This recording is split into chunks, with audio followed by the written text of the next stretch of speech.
Hello students. पिछली class पे हम लोगों ने अमोनिया की केमिकल प्रॉपर्टीज़ पढ़ी थी और साथ ही साथ नाइट्रोजन गैस के प्रिपरेशन पढ़े थे, ठीक है ना। आज हम लोग बात करने जा रहे हैं नाइट्रोजन गैस की कुछ केमिकल रिएक्शंस हैं। हालांकि नाइट्रोजन बहुत ज़्यादा रिएक्टिव नहीं होता है, उसके पीछे रीज़न है कि N ट्रिपल बॉन्ड N है, तो बहुत ही ज़्यादा स्टेबल बॉन्ड है, बॉन्ड एनर्जी बहुत ज़्यादा चाहिए। साथ ही साथ आप देखें तो N2 अपने आप में इनर्ट भी है। तो जो भी है बहुत रेयर रिएक्शंस हैं, बट जो भी हैं उनको हम लोगों को जानना है। तो अब हम लोग बात केमिकल प्रॉपर्टीज ऑफ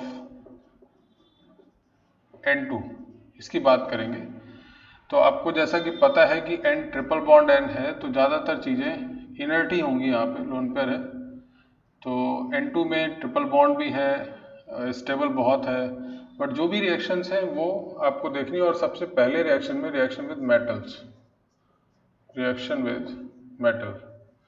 अच्छा, मेटल के साथ जब रिएक्शन की आप बात कर रहे हो तो दरअसल N2 के पास जीरो ऑक्सीडेशन स्टेट है, तो ये अपने आप को -3 तक ले जा सकता है, यानी इसका रिडक्शन हो सकता है ना।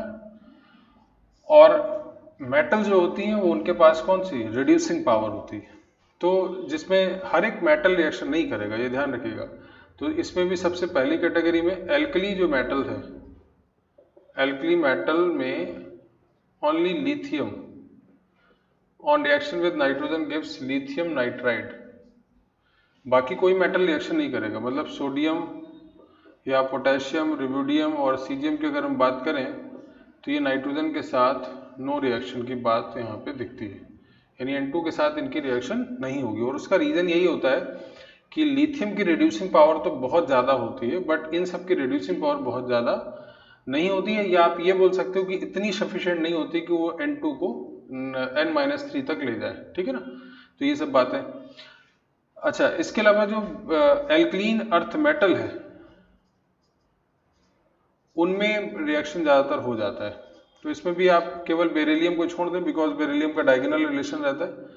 तो calcium, magnesium, strontium and barium, इन सब की रिएक्शन नाइट्रोजन से होती है, और नाइट्रोजन के बाद इन सब के नाइट्राइड बनते हैं, मतलब Ca3N2, Mg3N2, Sr3N2 and barium nitride. अच्छा, हम लोगों को इन सब प्रोडक्ट बनाने के साथ साथ ये सब भी आगे बढ़ाते रहना है कि अगर इनका हाइड्रोलिसिस हो जाए तो अमोनिया, है ना, इन सब के भी हाइड्रोलिसिस हो गया तब अमोनिया। तो ये सब हम लोगों ने पहले ही पढ़ा। इसके अलावा कुछ और मेटल्स हैं जिनकी रिएक्शंस होगी, तो सी कैटेगरी में जैसे एल्युमिनियम नाइट्रोजन से रिएक्शन करके क्या बनाता है, AlN, एल्युमिनियम नाइट्राइड, तो ये भी एक कंपाउंड है। तो ऐसे नाइट्रोजन की मेटल के साथ जो रिएक्शन है उनसे वो नाइट्राइड बनाता है। तो ये बात ध्यान रखिएगा कि हर एक मेटल के साथ नाइट्रोजन रिएक्शन नहीं करेगा। इनके लिए स्पेसिफिक एल्कली मेटल या एल्कलीन अर्थ मेटल ही हैं, जो मतलब जिनकी रिड्यूसिंग पावर ज़्यादा है, जिनकी वो कैपेसिटी है कि वो N2 को -3 तक ले जाए, ठीक है ना। तो ऐसी मेटल के साथ रिएक्शन हो जाता है। इसके अलावा नाइट्रोजन की कुछ रिएक्शंस नॉन मेटल के साथ हैं। बहुत सारी रिएक्शन आप ऑलरेडी जानते हैं, बट हम लोग एक बार उस सबको लिखेंगे जरूर, है ना। तो कैसे नॉन मेटल के साथ रिएक्शन होता है वो बाद में आएगा, पहले आप इन सबको पूरे को नोट कर लीजिए। एक और बात मैं बता दूं, आज के लेक्चर को देखने से पहले आप अमोनिया को और नाइट्रोजन को जो आपने पिछली क्लास में पढ़ा था उसको एक बार शॉर्ट टर्म में आप 10 से 15 मिनट में जरूर इंपॉर्टेंट पॉइंट्स जो हैं वो एक जगह लिखिए, सो दैट वो प्रैक्टिस में आ जाए। आपको वो कई बार लिखना है, सो दैट आपके दिमाग में वो सेट हो जाए, और जनरलाइज कर दीजिए उसको, है ना, जितनी भी रिएक्शंस हैं, और उसके बाद ही इस वीडियो को आगे बढ़ाइएगा। तो फिलहाल इसको पहले नोट करिए, फिर मैं आगे बात करता हूँ आपसे। तो अब आप लोगों ने इसको लिख लिया होगा, और अब हम बात नाइट्रोजन के रिएक्शन की करेंगे, वो भी जो नॉन मेटल से रिएक्शन करता है, ठीक है। तो नॉन मेटल के साथ नाइट्रोजन किस तरह से रिएक्शन कर रहा है, हालांकि वहां पर रिएक्शन करने का तरीका किस तरह से रहेगा, बिकॉज वो खुद नॉन मेटल है N2। तो नॉन मेटल के साथ भी रिएक्शन देख लेते हैं, रिएक्शन विद नॉन मेटल्स। तो कुछ के बारे में आपको बहुत क्लियर है। N2 का रिएक्शन हाइड्रोजन के साथ पता है आपको, पहला रिएक्शन है। आपने पूरा reaction he preparation of ammonia पढ़ा है ना, हैबर प्रोसेस है। तो ये एक सिंपल पार्ट है। इसके अलावा दूसरा पार्ट, नाइट्रोजन की रिएक्शन आपने बोरॉन से पढ़ी। बोरॉन सॉलिड होता है और ये Bn बन जाता है, जो कि इनऑर्गेनिक ग्रेफाइट होता है, जिसको आपने बोरॉन फैमिली में भी पढ़ा है, तो मैं इसको बार बार नहीं लिखूंगा, ठीक है ना। तो ये आपके पास तरीका है, इसको आप जानते हैं, ठीक है ना। इसके अलावा तीसरे पार्ट में हम लोग N2 का रिएक्शन ऑक्सीजन से भी पढ़ते हैं। तो ये भी हालांकि रिवर्सिबल प्रोसेस है और NO बनता है। अब क्या होता है, नाइट्रोजन के साथ जो ऑक्साइड्स हैं वो बहुत अलग अलग टाइप के आपको दिखेंगे। ऑक्साइड्स ऑफ नाइट्रोजन, ये आपका अलग से टॉपिक है। आपने बहुत सारे डिफरेंट ऑक्साइड सुने, उनमें से मैं नाम ले देता हूँ। NO, N2O, N2O3, N2O5, N2O4 या NO2, दोनों एज ए रिएक्शन वाइज एक ही बात है। तो इन सब पे अलग से टॉपिक है। तो नॉन मेटल्स के साथ किस तरह से रिएक्शन होगा वो आपको पता है। तो मैंने मेन रिएक्शंस की बात की। जहाँ हाइड्रोजन के साथ रिएक्शन है तो अमोनिया बन जाता है, बोरॉन के साथ रिएक्शन में बोरॉन का नाइट्राइड बन जाता है, ऑक्सीजन के साथ NO बन जाता है। तो ये मेन रिएक्शंस है। एक बात आप हमेशा ध्यान रखिए, जो O2 से रिएक्शन होता है उसको आप कंबशन बोलते हैं, है ना, मतलब कंबशन वाली रिएक्शन। तो जितने भी कंबशन के प्रोसेस होते हैं वो सभी एक्सोथर्मिक होते हैं, ये बात ध्यान रखिएगा। All the combustion process are exothermic except, कौन से एक्सेप्ट करने, F2 और N2, ये दोनों के अगर कंबशन है तो वो एक एंडोथर्मिक प्रोसेस होता है। इस बात को बहुत अच्छे से ध्यान रखिएगा, ये थर्मोडायनेमिक्स में भी आपके लिए बहुत यूजफुल बात है। तो ये आपने हमेशा ध्यान रखना है कि इन दोनों में एक अलग बात है। N2 और उसका रीजन आपको पता है, क्योंकि रिएक्शन इजीली नहीं होता। तो फिलहाल नॉन मेटल के साथ नाइट्रोजन का कैसा रिएक्शन है वो आपको पता है। तो यही मेन रिएक्शंस जो नाइट्रोजन की हैं जिन पे आपको ध्यान रखना है। अब जैसे कुछ एक दो स्पेसिफिक रिएक्शन आपको जो मैंने पहले बताई है कि कैल्शियम कार्बाइड का N2 से रिएक्शन जो होता है उसमें CaCN2 बनता है और साथ साथ कार्बन, जिसको हम लोग क्या नाम देते हैं, नाइट्रोलियम। तो ये सब पॉइंट्स हैं। बाकी नाइट्रोजन की कोई खास स्पेसिफिक ऐसी रिएक्शन नहीं है। हमें mainly in oxides of nitrogen के बारे में जरूर बात करनी है डिटेल से, उस पर हम लोग करेंगे। तो पहले आप नाइट्रोजन की जो रिएक्शंस हैं उनमें मेटल के साथ, नॉन मेटल के साथ, वो सब रिएक्शन नोट कर लीजिए। और जो भी स्पेसिफिक आएगा वो रिएक्शन अलग टाइप की नहीं होगी, बिकॉज N2 इनर टाइप का है, ये बात मैंने पहले भी आपको बताया। एक बार इसको भी पूरा नोट कर लीजिए।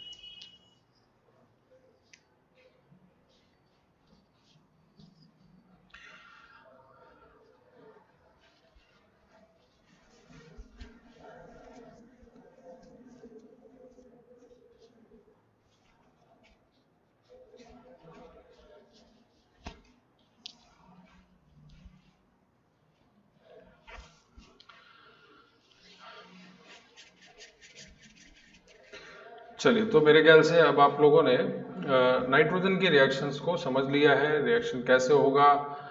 बट नाइट्रोजन की प्रिपरेशन ज़्यादा इंपॉर्टेंट है और रीज़न आपको समझ में आ ही रहा होगा, बहुत इंपॉर्टेंट रिएक्शन है। नाइट्रोजन के रिएक्शंस पे बहुत कम काम होगा, पूछे भी कम ही जाएंगे।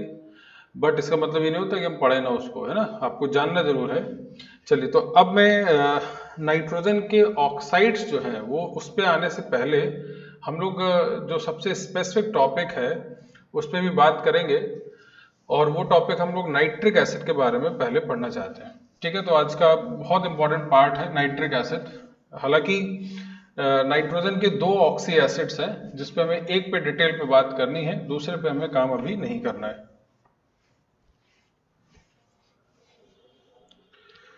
तो ऑक्साइड्स ऑफ नाइट्रोजन पे मैं बाद में आता हूं। अब हम बात करेंगे ऑक्सी एसिड्स ऑफ नाइट्रोजन पे। ऑक्सी एसिड्स ऑफ नाइट्रोजन, तो नाइट्रोजन के पास दो टाइप के आपको ऑक्सी एसिड दिखते हैं, एक HNO3 और एक HNO2।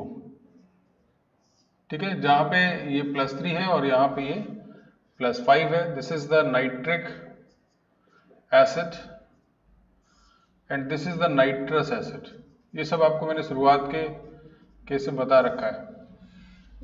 अगर आप नाइट्रिक एसिड की बात कर रहे हैं तो उसका स्ट्रक्चर कुछ इस तरह का कोऑर्डिनेट फॉर्म इस तरह से बनेगा।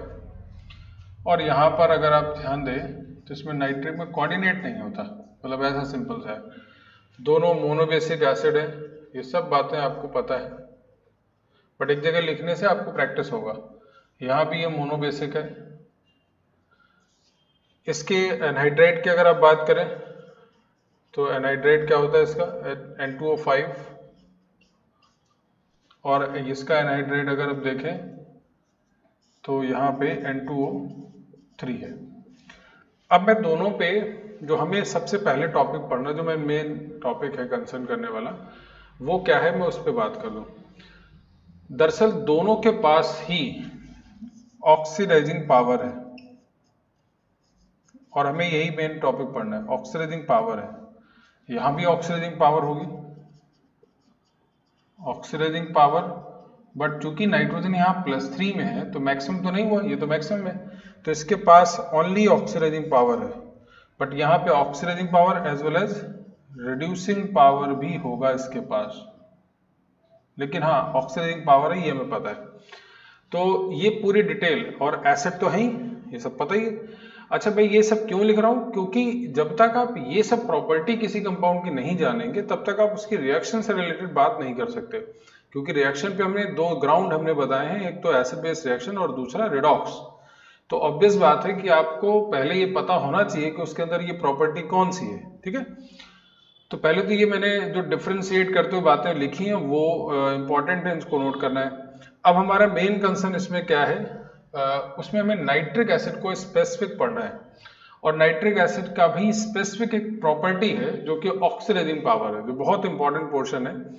तो आप एक काम करें, पहले इतने को नोट कर लीजिए, फिर मैं इस पे आगे बढ़ता हूँ। नोट करिए इसको। चलिए, तो अब आप लोगों ने इसको तो नोट कर लिया है।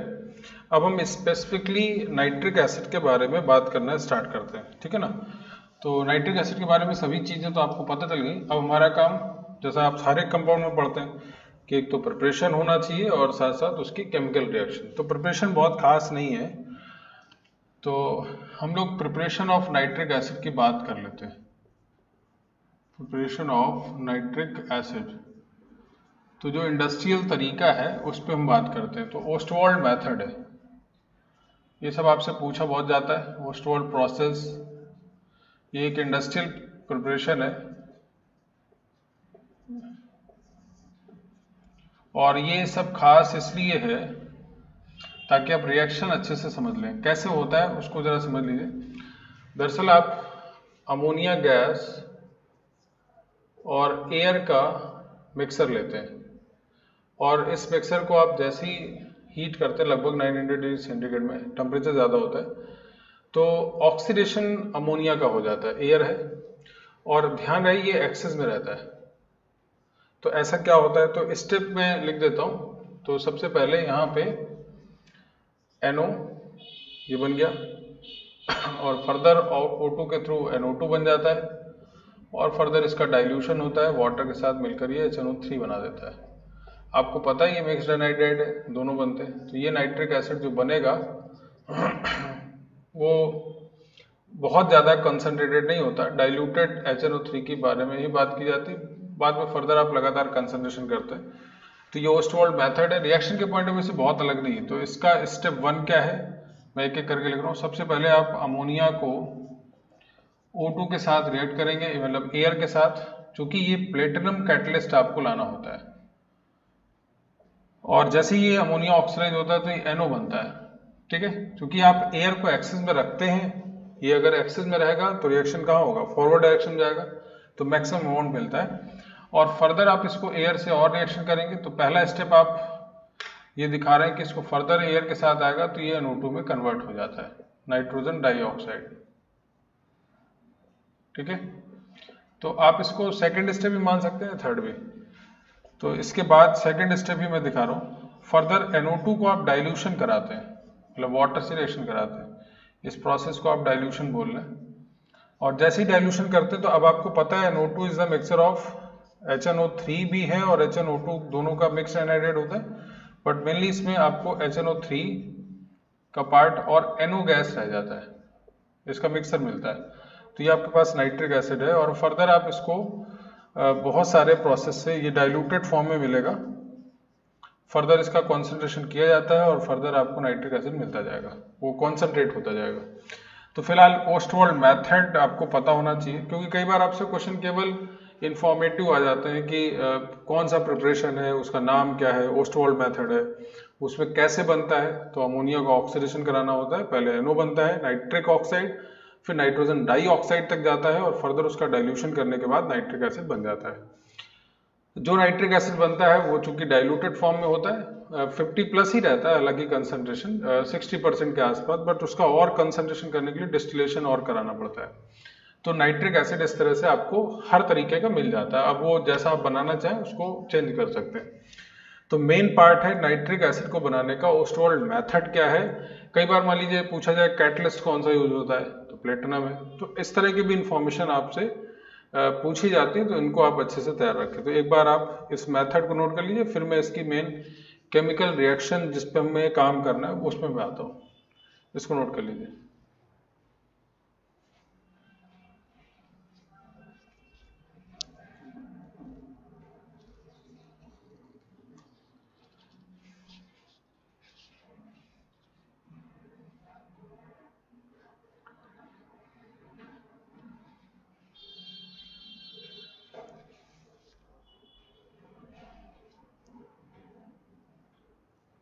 चलिए, तो मेरे ख्याल से अब आपने इसको नोट कर लिया होगा। तो मेन अब टॉपिक है आपके पास ऑक्सीडाइजिंग पावर का। तो मेनली हमें नाइट्रिक एसिड में वही बात करनी, बाकी एसिड वाली प्रॉपर्टीज मैं बता चुका हूं आपको details.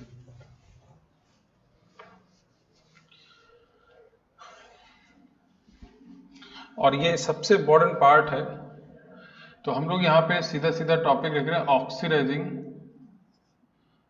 Behaviour of nitric acid. ये बहुत वेरिएशन वाला टॉपिक है।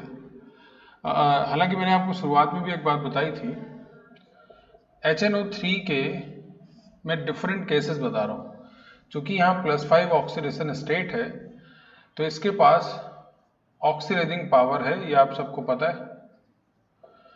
लेकिन इसका जो ऑक्सीडाइजिंग बिहेवियर है बहुत वेरिएशन वाला है। और ये बात मैंने आपको शुरुआत में बताई थी कि किसी भी सब्सटेंस का जो ऑक्सीडाइजिंग बिहेवियर है वो 2 फैक्टर्स पे डिपेंड करता है। एक उसके कंसंट्रेशन पे, और दूसरा था नेचर ऑफ रिड्यूसिंग एजेंट पे।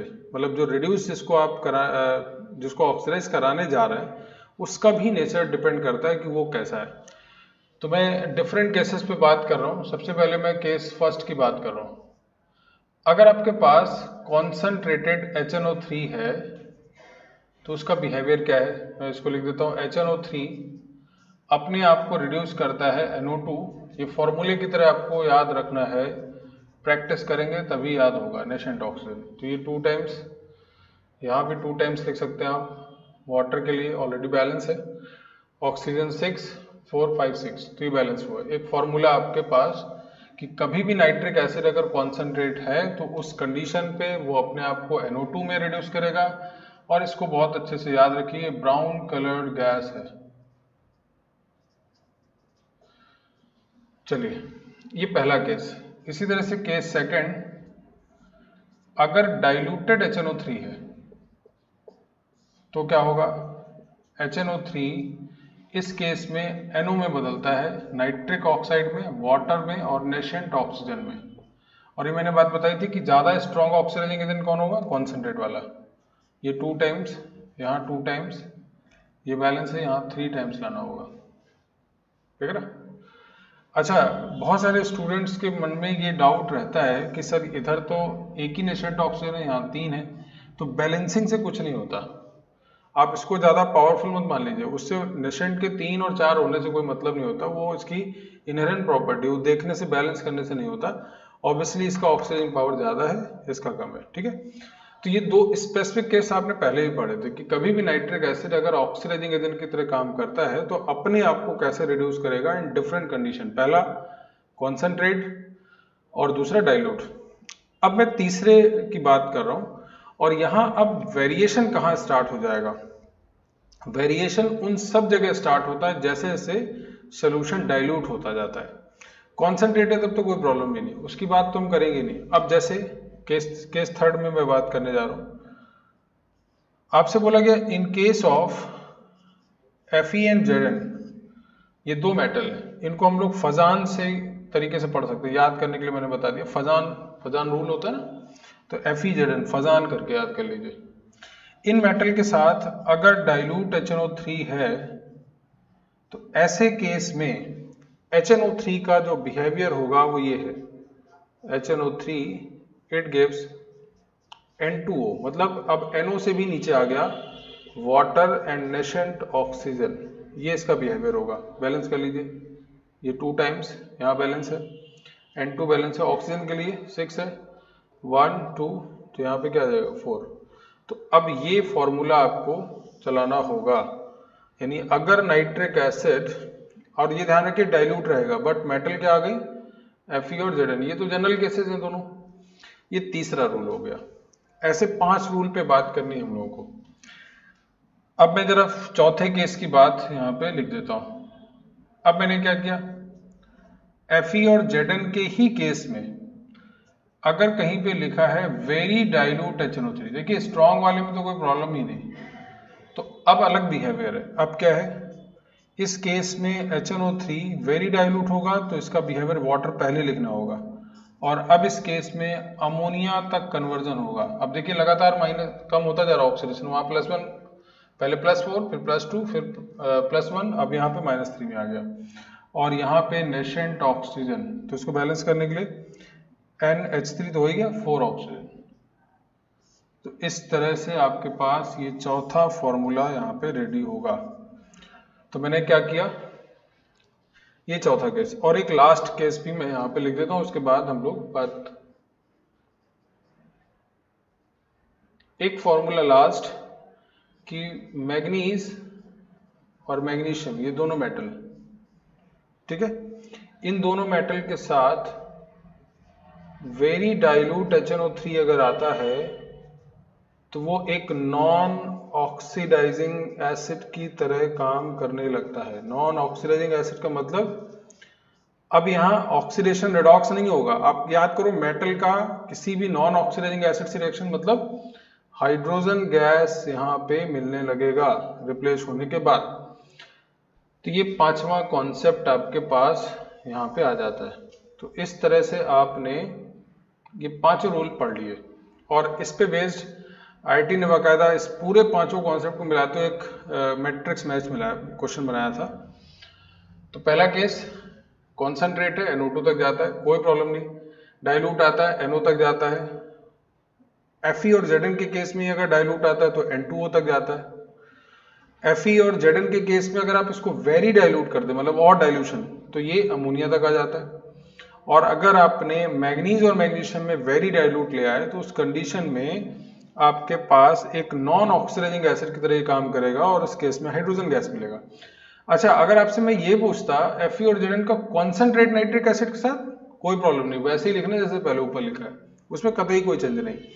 लेकिन इन सब के साथ भी वही, लेकिन जब ये कंडीशंस आपको दे दी जाए तब स्पेसिफिकली आपको ये 5 फॉर्मूले की तरह आप ट्रीट करिए, और इनको बहुत अच्छे से दिमाग में सेट कर लेना है। तो आप पहले इनको नोट कर लीजिए, फिर मैं इन सब के रिलेटेड एक एक रिएक्शन बताता हूँ। तो पहले इनको नोट कर लीजिए आप एक एक करके।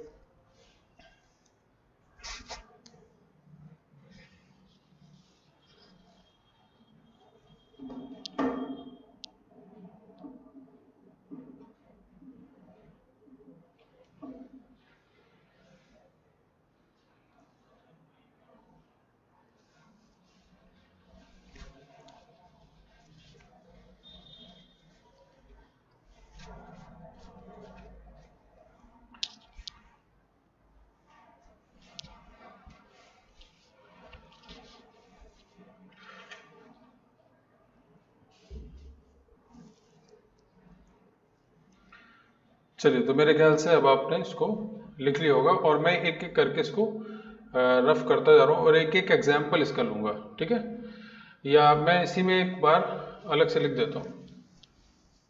तो पहले तो ये 5 फॉर्मूले आपके लिए बहुत अच्छे से सेट रहे, कैसे क्या लिखना है।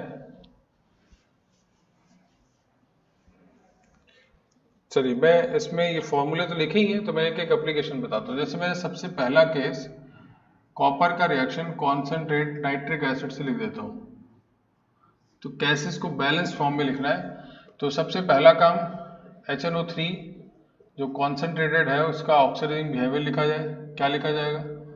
NO2 वाटर एंड नेशेंट ऑक्सीजन, जैसा हम लोगों ने लिखा है ये, है ना। और अब आप उसी कॉपर को नेशेंट ऑक्सीजन देकर CuO में बदल देंगे, बैलेंस है ऑक्सीजन यहाँ भी।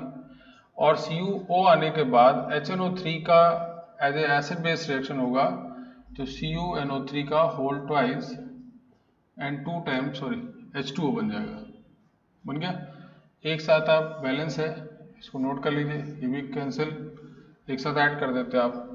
तो this is copper plus 4 times of HNO3, but ध्यान रहे ये कॉन्सेंट्रेट है, तो आपके पास CuNO3 का whole twice and NO2 gas 2 times and 2 times of water.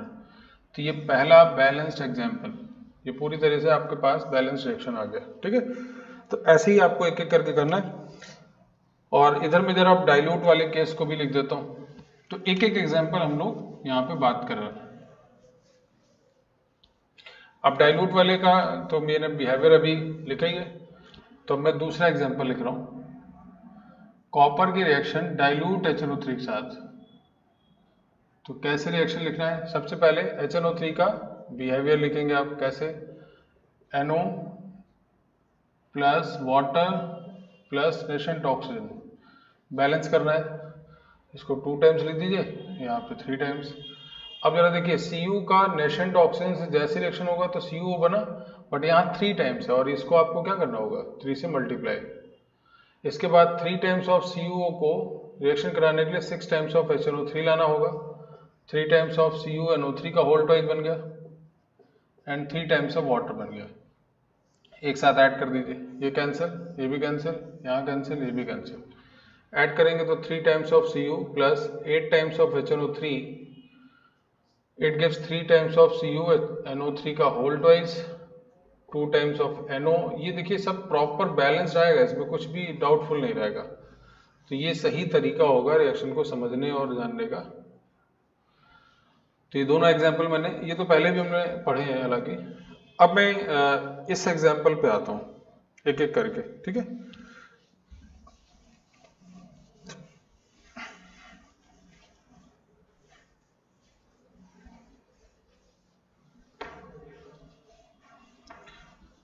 तो दो तो मेनली हम लोगों ने लिख दिए। अब मैं तीसरे एग्जाम्पल पे बात करूं अगर, तो वो क्या है? मान लीजिए जिंक की रिएक्शन मैंने डाइल्यूट HNO3 से करा दी। अभी वेरी डाइल्यूट की बात नहीं कर रहे हम लोग, तो इसमें कैसे लिखते हैं? चलिए, तो अब आपके पास HNO3 जो है आप कैसे लिखेंगे? N2O तक प्लस वाटर एंड नेशेंट ऑक्सीजन। तो यहाँ पे आपके पास 2 टाइम्स हाइड्रोजन बैलेंस है, नाइट्रोजन भी बैलेंस है, यहाँ 4 टाइम्स करना था। ठीक है, अब Zn को आप इस नेशेंट ऑक्सीजन से क्या बना देंगे? ZnO। और चूंकि यहाँ 4 टाइम्स है तो इसको भी 4 टाइम्स, और 4 टाइम्स ZnO के बाद आप 8 टाइम्स ऑफ HNO3 लाएंगे, जिसके बाद 4 टाइम्स ZnNO3 का होल ट्वाइस बन जाएगा और 4 टाइम्स ऑफ वाटर बन जाएगा। एक साथ ऐड कर दो, ये कैंसिल, ये भी कैंसिल। एक साथ ऐड करेंगे तो 4 Zn plus 10 times of HNO3, it gives 4 times of ZnNO3 का whole twice N2O plus 5 times of water. तो ये प्रॉपर बैलेंस रिएक्शन आपका लास्ट वाला भी आ जाता है। तो ये भी, ये मेन इंपॉर्टेंट, अभी तक ये तो दोनों कॉमन बातें थी। और इसका लास्ट जो केस जिसमें हम लोग 4th एग्जाम्पल में बात करें, तो यहाँ मैं लिख रहा हूँ, यानी जिंक का रिएक्शन अगर वेरी डाइल्यूट HNO3 के साथ हुआ तो क्या होगा? तो HNO3 अगर वेरी डाइल्यूटेड फॉर्म में है तो उसका बिहेवियर आप कैसे लिखेंगे? इस तरह से, अमोनिया और 4 टाइम्स ऑफ नेशेंट ऑक्सीजन ऐसे बनता था। उसी Zn को आप क्या करेंगे? नेशेंट ऑक्सीजन दे देंगे, ZnO बन जाएगा। चूंकि 4 टाइम्स है तो 4 लिख दीजिए, और 4 ZnO आने के बाद 8 टाइम्स ऑफ HNO3 लिख दीजिए, जिसके बाद 4 टाइम्स ऑफ ZnNO3 का होल ट्वाइस और 4 टाइम्स ऑफ वाटर, ये आ जाएगा। ठीक है, अब आप एक साथ ऐड कर सकते हो। तो एक काम करिए, पहले मेरे ख्याल से ये नोट कर लिया होगा आपने। तो फाइनली मैं इसको लिख देता हूँ यहाँ पे लास्ट। तो अगर आप उसको ऐड करके लिखेंगे तो ये सब कैंसिल हो जाएगा। तो यहाँ पे क्या बनेगा, 4 times of Zn plus 9 times of HNO3 जो कि वेरी डाइल्यूटेड है, उसके बाद it gives 4 times of ZnNO3 का होल ट्वाइस प्लस अमोनिया और साथ में 4 वाटर है, इधर भी पहले 1 था तो 3H2O, ऐसे आप लिख सकते हैं, है ना। ये प्रॉपर रिएक्शन हो गया। लेकिन एक चीज जरा ध्यान से देखो, इस रिएक्शन में एक करेक्शन है जो आपको वैसे रूल वाइज तो सब कुछ सही है ये, लेकिन आपको करेक्शन करना है, और वो क्या है, अमोनिया। अमोनिया क्या है, बेस, और HNO3 क्या है, एसिड। तो ये आपस में बिना रिएक्शन के तो नहीं रहेगा, तो ये दोनों आपस में भी रिएक्शन करके क्या बना देंगे, NH4NO3। तो फाइनली जो आप रिएक्शन लिखेंगे, अब वो ये भी कैंसिल, तो 4 टाइम्स ऑफ Zn प्लस एक और बढ़ेगा यानी 10 times of HNO3, it gives 4 ZnNO3 का होल टाइम। मतलब यहाँ कोई गैस नहीं मिलेगी, आप NH4NO3 के फॉर्म में कंपाउंड सॉल्ट मिलेगा, ठीक है, और 3 टाइम्स ऑफ वाटर। तो ये कंप्लीट बैलेंस आपके पास रिएक्शन होगा। तो इस तरह से मैंने चारों केसेस को यहाँ पे समझा दिया। ये एक केस यहाँ पे सबसे पहला, ये पहला तो मैंने बता दिया, आपने रफ कर दिया होगा, सेकंड, थर्ड और फोर्थ। इन सबको बार बार प्रैक्टिस करना है। मैं फिर एक बार पूरी बातें, एक एग्जांपल आपको और लास्ट वाला लिख देता हूँ। मेरे ख्याल से ये सब आपने नोट कर लिया है। तो इन दोनों मेटल को आप याद कैसे करेंगे, उसके लिए मैंने बताया था, फजान को आप यूज कर सकते हैं, FeZn, है ना।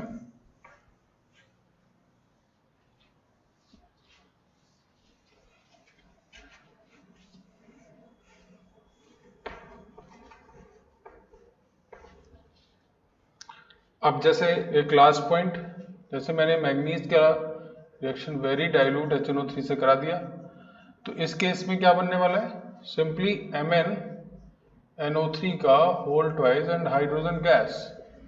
तो ये हाइड्रोजन गैस है। इसी तरह से मैग्नीशियम को वेरी डाइल्यूट HNO3 के साथ अगर रिएक्शन दिखा दिया गया, तो यहाँ भी मैग्नीशियम का नाइट्रेट और साथ साथ हाइड्रोजन गैस।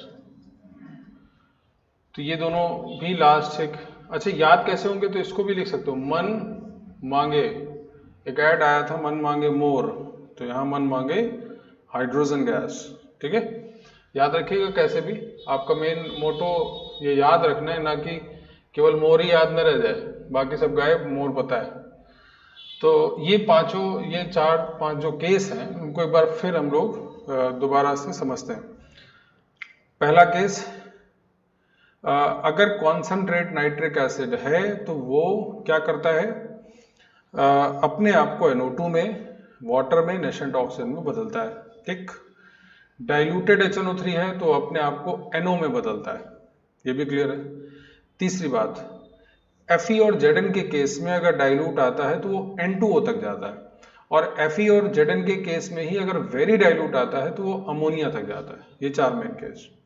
और मैग्नीज और मैग्नीशियम के केस में अगर वेरी डाइल्यूट आए तो उस कंडीशन में वो ऑक्सीडाइजिंग एजेंट यानी ऑक्सीडाइजिंग पावर को खो देता है, और उस केस में हाइड्रोजन गैस डिस्प्लेस होकर मिल जाती है। तो ये 5 कॉन्सेप्ट हैं जो आपने समझे यहाँ पे, और उसके बेसिस पे चीजें समझनी। अच्छा, इस पे 1-2 बातें हम लोगों को और सीख लेनी, और उसके बाद मैं आगे बढ़ता हूँ।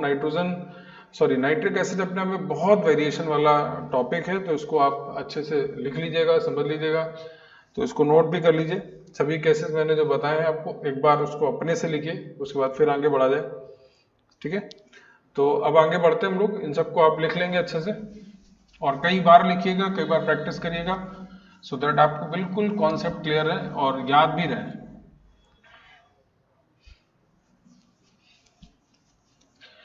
अब नाइट्रिक एसिड की कुछ और बातें, नाइट्रिक एसिड की एक प्रॉपर्टी की तरह ही आप समझ लीजिए, ये 5 मेटल आयरन, कोबाल्ट, निकल, क्रोमियम, एल्युमिनियम। तो इन मेटल्स के साथ क्या है, इन मेटल्स का अगर कोल्ड कॉन्सेंट्रेट नाइट्रिक एसिड के साथ रिएक्शन हो तो ये मेटल पैसिव हो जाती। इसका मतलब मैं जरा समझा दूं आपको, थोड़ा सा अलग। रिएक्शन में मतलब नहीं है, रिएक्शन तो जैसा हो रहा है वैसे ही हो रहा था, मैंने पांचों केस बता दिए आपको। ये एक इंफॉर्मेशन है, और ये क्या मैंने लिखा कि आपके पास जो सोल्यूशन होना चाहिए नाइट्रिक एसिड का वो कोल्ड होना चाहिए और साथ साथ डाइल्यूटेड होना चाहिए। तो ये है क्या, होता क्या, मैं सब समझा देता हूँ। दरअसल HNO3 के पास ऑक्सीडाइजिंग पावर है, और जैसे ही ये मेटल है, मान लीजिए Fe है तो FeO बन जाएगा ऑक्सीडाइज होकर, कोबाल्ट का ऑक्साइड बन जाएगा, निकल का ऑक्साइड बन जाएगा, क्रोमियम का ऑक्साइड बन गया और Al2O3 बन गया। तो जो ऑक्साइड है उसकी लेयर ऊपर कोटेड हो जाती है, ऑक्साइड्स लेयर है। तो ये ऑक्साइड की जो लेयर है ना, ये मेटल के ऊपर डिपॉजिट हो जाती है। तो जब डिपॉजिट हो जाएगी तो फर्दर रिएक्टिविटी क्या होती है, रुक जाती है। इसको पढ़ने में कतई ये आप समझ लीजिएगा कि रिएक्शन होता नहीं है, रिएक्शन होगा लेकिन लगातार एंड तक नहीं होगा, थोड़ी देर होकर खत्म हो जाएगा और रुक जाएगा अपने आप। और उसका रीजन क्या है कि ये जैसे ही नाइट्रिक एसिड अपना नेशेंट ऑक्सीजन देगा, उस नेशेंट ऑक्सीजन से ये सब अपने ऑक्साइड बना देंगे। ऑक्साइड बनाने के बाद जो ऑक्साइड की लेयर है वो मेटल के सरफेस पे डिपॉजिट हो जाएगी, और जैसे ही डिपॉजिट हो जाएगी तो वो इनर्ट हो जाएगा। अब दो बातें खास समझिएगा आप, मैंने यहां पर ये बात क्यों बोल दी कि कोल्ड और डाइल्यूट होना चाहिए। कोल्ड इसलिए क्योंकि अगर आप टेम्परेचर का यूज कर देंगे तो इस टेम्परेचर से ये सरफेस क्या होगी, रिमूव हो जाएगी। ठीक है ना, ये बात ध्यान रखिएगा। और हमें क्या करना है, हम चाहते हैं कि वो इनर्ट रहे, है ना। साथ ही साथ डाइल्यूट, अगर वाटर का प्रेजेंस आ जाता है तो वही सेम काम वाटर कर देगा। तो in the presence of temperature and water, layer of metal oxide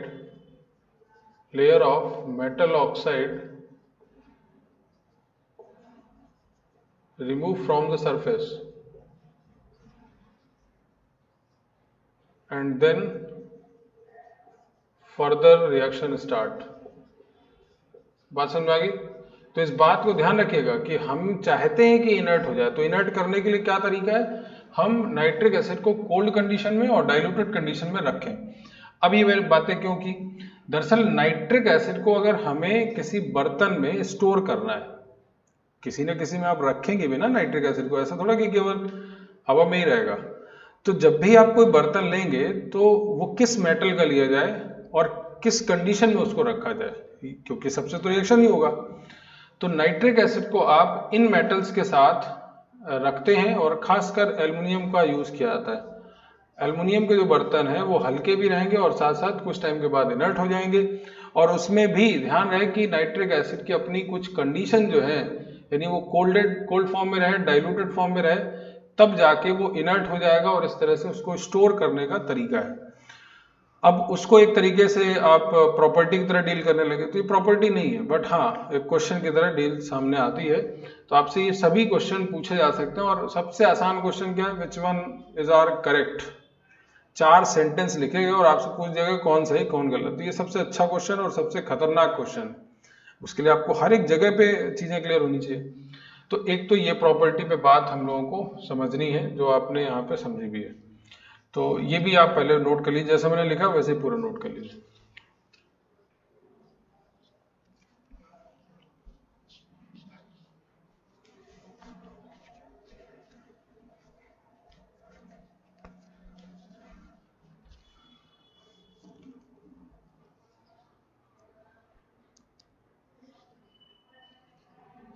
चलिए, तो मेरे ख्याल से अब इसको नोट कर लिया होगा। अच्छा, तो नाइट्रिक एसिड के हमने सभी जो प्रॉपर्टी देखी उसमें मेटल के साथ रिएक्शन पढ़ा थी।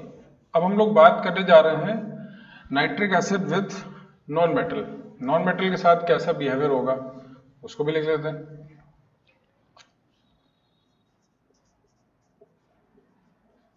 Reaction of nitric acid with non metal, इसको जरा समझते हैं। पहले मैं एक रूल की तरह आपको बात समझा देता हूं carbon, boron, iodine, phosphorus, sulphur.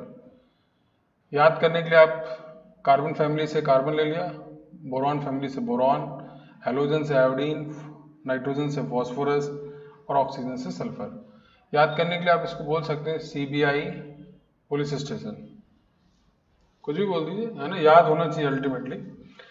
इनका रिएक्शन अगर आप कॉन्सेंट्रेट नाइट्रिक एसिड से कराते हैं तो इनके करस्पॉन्डिंग एक एसिड बन जाते हैं, मतलब हायर ऑक्सीडेशन स्टेट वाला H2CO3 कार्बोनिक एसिड, जो कि डिकम्पोज भी कर जाता है CO2 और वाटर में। इसी तरह से H3BO3 boric acid, iodic acid, H3PO4 phosphoric acid और H2SO4 सल्फ्यूरिक एसिड। तो देखिए इस सब फैमिली में एक एक आपने कंपाउंड लिख दिया है ना, और साथ में आपको क्या मिलेगा, नाइट्रोजन गैस। तो एक रूल की तरह आप इसको पढ़िए, या दूसरा बात और कैसे इसका पूरा डिटेल जरा समझ लीजिए कॉन्सेप्ट वाइज। तो कॉन्सेप्ट इसके पीछे का क्या है कि कैसे बना, तो सिंपली नाइट्रिक एसिड जो कॉन्सेंट्रेट है उसका अपना क्या होगा, ऑक्सीडाइजिंग बिहेवियर, जिसमें NO2 वाटर और नेशेंट ऑक्सीजन बनेगा। ठीक, नेशेंट ऑक्सीजन आने के बाद अभी तक जब आप मेटल से रिएक्शन कराते थे तो मेटल का ऑक्साइड बनता था, चूंकि यहाँ पे नॉन मेटल है तो नॉन मेटल के ऑक्साइड बनेंगे, और नॉन मेटल का ऑक्साइड एसिडिक होता है। तो अब एसिड क्या HNO3 एसिड से रिएक्शन करेगा, नहीं, तो अब उसका क्या होगा, जो नॉन मेटल का ऑक्साइड बना है जो कि एसिडिक है वो वाटर से कंबाइंड होके क्या बन जाएगा, अपने एसिड में कन्वर्ट हो जाएगा। तो वही चीज यहाँ पे आपको दिखा दी गई, boric acid, carbonic acid, iodic acid, phosphoric and sulphuric acid. ठीक है, तो ये भी कॉन्सेप्ट वही है, मैंने बस जनरल एक बताने का तरीका कर दिया अलग। तो ये समझ गए आप मेरे ख्याल से बहुत आसानी से। तो इन सब में अब जैसे इसमें आपको ऐसे कम आसानी से नहीं समझ आएगा, जैसे मान लीजिए लिखा है कहीं कार्बन नाइट्रिक एसिड, तो आप याद नहीं रहेगा, है ना, जनरली आपको लगता है कि एलिमेंट से क्या रिएक्शन होगा। इसी तरह से बोरॉन सॉलिड लिखा है और कॉन्सेंट्रेट HNO3, ये रिएक्शन आपने अलग बोरॉन फैमिली में कहीं पढ़ा होगा। इसी तरह का एग्जाम्पल में लिख दिया जाए एसिड का रिएक्शन कॉन्सेंट्रेट HNO3, तो क्या बनेगा, या इसी तरह से फॉस्फोरस को लिख दिया जाए कॉन्सेंट्रेट HNO3, तो इन सब में आपको पता है। बल्कि इस पर ये जो रिएक्शन आप देख रहे हो, ये क्वेश्चन IIT में पिछले साल एडवांस में आया, और क्या पूछा गया था कि सल्फर के 1 मोल के साथ नाइट्रिक एसिड जब रिएक्शन करेगा तो कितने मोल वाटर, कितने ग्राम वाटर मिलेगा। तो यानी कुल मिला के रिएक्शन भी आनी चाहिए, प्रॉपर बैलेंस्ड भी आनी चाहिए, और उसके बाद मोल कॉन्सेप्ट भी मिक्स कर दिया था। तो हर एक चीज आपको ध्यान रखनी है। तो फिलहाल ये नॉन मेटल के साथ रिएक्शन है, और इस पे एक स्पेसिफिक पॉइंट यहाँ पे और बचता है, एक्सेप्शन की तरह पे याद रखिए इसको। Tin metal act as a non-metal on reaction with concentrate nitric acid. ये क्वेश्चन बहुत पूछा जाता है आपसे।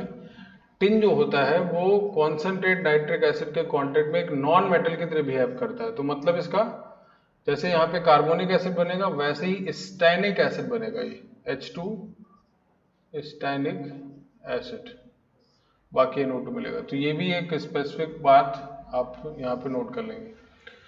तो ये मैंने पूरे डिटेल आपको नाइट्रिक एसिड के बारे में बता दी, और इसको जितना देखिए शुरुआत में ये बहुत बड़ा टॉपिक है, और जिस दिन आप प्रैक्टिस कर करके इसको बहुत छोटे में कॉन्साइज कर देंगे, समरी बना लेंगे, देन बहुत आसान हो जाएगा। अब जैसे नाइट्रिक एसिड के बारे में जितनी डिटेल है आपको, वो सब क्या करिए 10 मिनट के अंदर एक जगह लिख दीजिए। अमोनिया एक बहुत इंपॉर्टेंट पार्ट है, उसको एक जगह लिख दीजिए। N2 के बारे में किसी एक टाइम पे लिख दीजिए, और इसको 5-10 मिनट में ही आप लिख सकते हो। शुरुआत में आप देखकर लिखेंगे, लेकिन जब आप कई बार लिख लोगे तो ये कॉमन हो जाएगा, जनरलाइज हो जाएगा, और यही आपको करना होगा। इसका और कोई सोल्यूशन नहीं। आपको लगेगा सर याद करना है, तो याद तो सब में करना होता है, कॉन्सेप्ट के साथ मैं बता रहा हूँ तो ये ज़्यादा बेहतर होगा, आपके लिए हेल्पफुल होगा। तो नाइट्रिक एसिड को एक बार पूरी तरीके से जैसा मैंने शुरुआत से बताया, उस सभी केसेस कहाँ कहाँ कैसे कैसे ऑक्सीडाइजिंग एजेंट की तरह काम करेगा, रिड्यूसिंग एजेंट की तरह, या उनके बिहेवियर क्या हैं, तो वो सब आपने पढ़े। नाइट्रिक एसिड का ये जो हम लोग पोर्शन पढ़ रहे हैं वो केवल ऑक्सीडाइजिंग बिहेवियर को रिप्रेजेंट कर रहा है। इसके अलावा नाइट्रिक एसिड की कौन सी प्रॉपर्टी, सबसे बड़ी प्रॉपर्टी एसिड है, तो जितने भी एसिड बेस रिएक्शन है वो सब आप पहले पढ़ चुके हैं, तो मैं पढ़ा चुका हूं आपको पहले। N2O5 के साथ आपने सभी रिएक्शंस पढ़ रखे हैं, N2O3 के साथ आपने सभी रिएक्शन पढ़ रखे हैं, तो ये सब भी आपको आना चाहिए। अब हमारा अगला पोर्शन नाइट्रोजन के ऑक्साइड्स हैं और फिर हम लोग फास्फोरस पे शिफ्ट करेंगे। फिलहाल आज आपके लिए मेरे ख्याल से यहाँ पे रुक जाना चाहिए। तो आप पहले नाइट्रिक एसिड को ही बहुत अच्छे से पढ़िए, बहुत अच्छे से समझिए, उसको बार बार लिखिए, असाइनमेंट सॉल्व करिए, तो पूरा काम आपको अभी नाइट्रिक एसिड पे रहना है। आपने नाइट्रोजन की कुछ केमिकल रिएक्शन भी पढ़ी हैं, तो वो बहुत कम है, but nitric acid main topic था, उसको आप अच्छे से आज पढ़ेंगे। और बाकी नेक्स्ट क्लास फिर मैं आपको नाइट्रोजन के ऑक्साइड्स की जो डिटेल है उस पर बात करेंगे, और साथ ही साथ फिर हम लोग फास्फोरस पे शिफ्ट कर देंगे। ठीक है, तो आज के लिए फिलहाल इतना ही, मिलते हैं नेक्स्ट क्लास में, बाय बाय।